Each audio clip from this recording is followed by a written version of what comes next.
Assalamualaikum warahmatullahi wabarakatuh. Selamat datang kembali di channel saya Roswat. Apa kabar teman-teman semua? Semoga selalu dalam keadaan sehat. Sebelum lanjut ke videonya, jangan lupa like, komen, dan subscribe serta share teman-teman kalian jika video ini bermanfaat. Oke, kita langsung aja ke pembahasan video kali ini. Ya, kali ini kita akan memilih senapan PSP Jawa ya. Ya semualah, khususnya tip memilih senapan ya untuk pemula. Ini yang perlu diperhatikan ya. Ini untuk PSP Jawa itu kita harus benar paham konstruksi ya. Jadi tanyakanlah spek-spek di seller atau pengrajin biar mantap ya. Kalau kita udah tahu konstruksinya, terus kita bisa nyaman lah untuk membeli. Ini ada dua jenis senapan ya. Ini sama konstruksinya sama PSP Jawa ya, intinya cuman ini gejluk dan ini PSP Jawa model. Yang jadi masalah ini kan tentang akurasi ya. Ini masalah chamber. Itu harus pastikan ya, lubang chamber itu kita pilih yang berada dalam lubang transfer, itu berada dalam laras ya. Yang ini kan lubang transfer berada di dalam chamber ya. Di sini posisinya dan laras sampai segini aja. Ini lubang transfer di chamber. Sedangkan ini laras masuk ke sini, terus langsung di sini lubang chamber itu lubang transfer itu langsung di laras ya. Ini sangat berpengaruh ya terhadap akurasi, karena mimis bisa rusak kalau lubang chamber lubang transfer di chamber itu mimis bisa masukinnya, bisa rusak ya. Kita coba kita masukin ya mimis di senapan dua ini. Ini untuk chamber yang lubang transfernya di laras ya. Ini ya semua chamber bisa sih dibuat lubang transfer di laras, cuman kan ada yang pembikinannya itu lubang transfer disetting di chamber laras sampai sini. Itu bisa dibor sampai sini, didalemin lubang larasnya. Nanti bisa lubang laras itu ditaruh di lubang transfer itu ditaruh di laras. Ini kita coba yang lubang transfer di laras. Ini masukin mimisnya itu, nah ini lembut ya. Terus posisi mimis itu udah masuk ke dalam laras ya. Jadi mimis itu jarang cacat ya. Kita coba keluarkan lagi apakah mimis rusak atau tidak.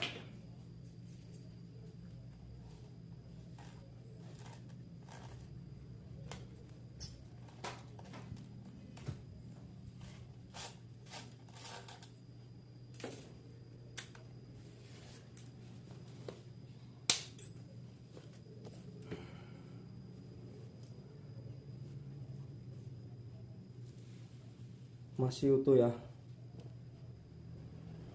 Ini loadingnya kan untuk kepala udah makan alur ya, itu sedikit goresan. Coba kita senapan yang satunya lagi. Kita coba masukin ya. Nah ini mentok gini. Nah ini kalau dipaksakan kepala peluru itu rusak ke pentok sekat seal di chamber. Ini kalau senapan kalau mau beli senapan harus diperhatikan ini ya.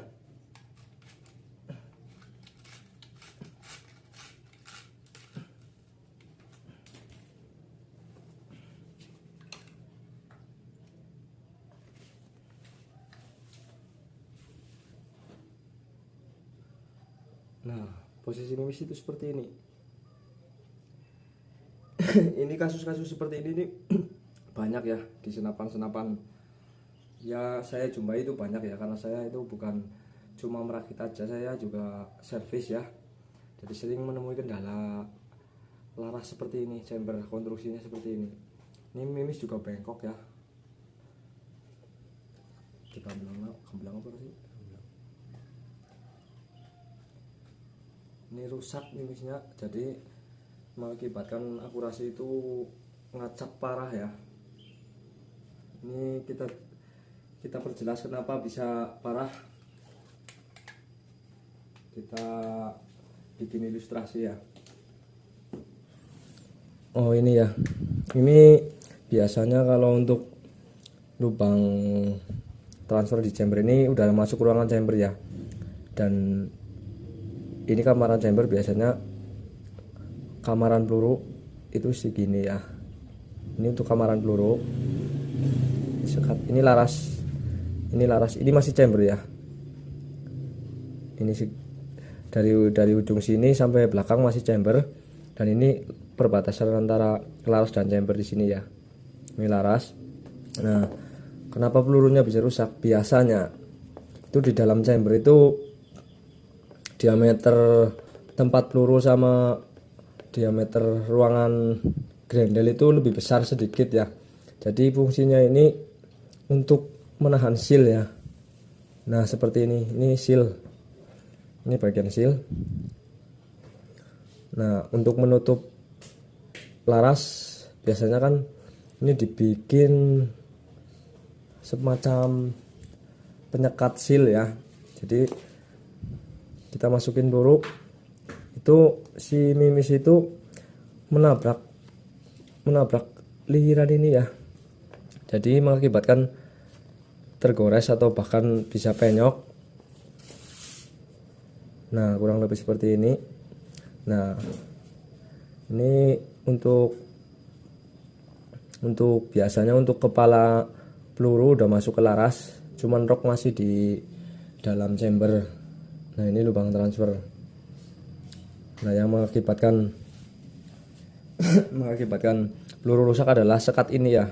Untuk penahan seal bisa kita ubah ya. Kita bor, kita dalamkan, misalkan laras masuk kode 9, kita dalamkan sampai di ke belakang sekitar 2 cm di lubang transfer. Ini bisa diganti lah konstruksinya. Nah sedangkan untuk chamber yang lubang transfernya di laras itu lebih enak. Ini biasanya seal itu udah masuk ke laras ya. Untuk penahanan seal itu udah di dalam laras, dan biasanya lebih enak aja, lebih nggak mungkin cacat ya, karena nggak ada sekat-sekat yang menghalangi laju masuknya mimis. Terus itu faktor yang paling penting di akurasi ya, ini mengenai chamber. Tapi ada juga yang chamber model di lubang transfer di chamber, ada juga yang dibikin halus. Tapi rata-rata banyak kasus yang saya temui itu lubang transfer itu modelnya seperti ini di chamber, terus ada sekat biasanya buat menutup seal ya. Ini ada model seperti ini, sekatan, supaya tujuannya kan supaya rapat, tapi kan mimis itu bisa mudah rusak ya karena kena linggiran ini. Dan untuk yang tip kedua ya, ini masalah setelan power ya, khususnya PCP Jawa.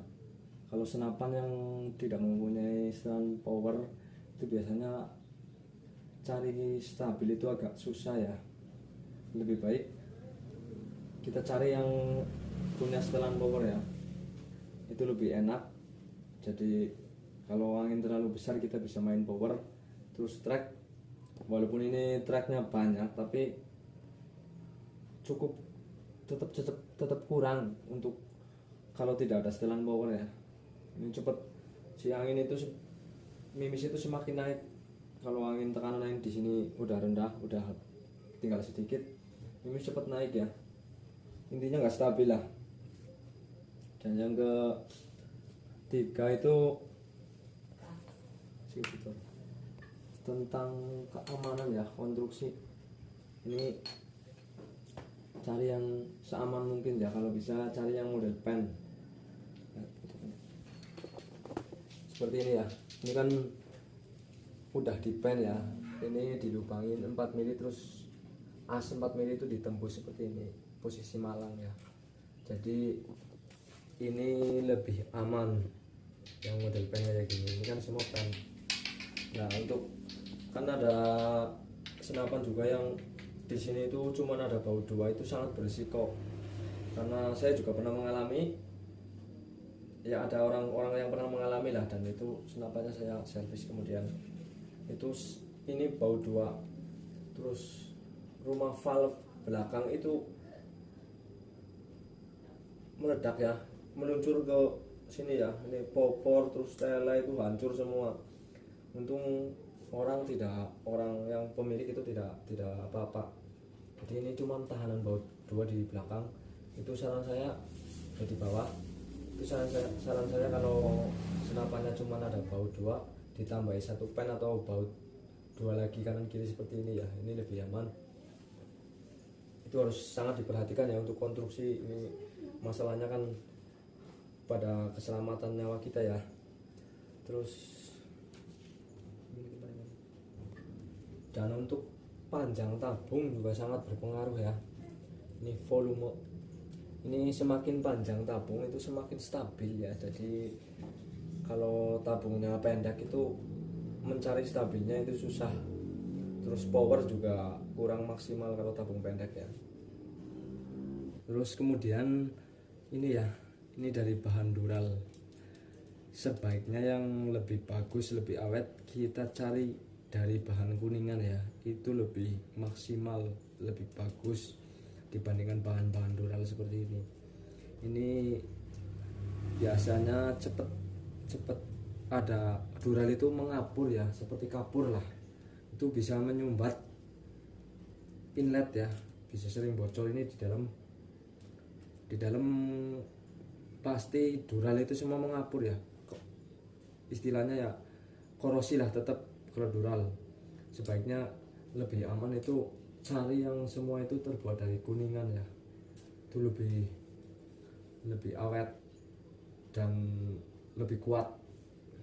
Ini semua kuningan, yang satu jangan ini dural. Oke, cukup penjelasannya itu saja, dan maaf ya bila perkataan saya itu masih kurang jelas ya, karena belum biasa bicara di kamera ya, jadi agak belepotan. Dan bila ada yang masih kurang jelas bisa ditanyakan lewat komen atau WA.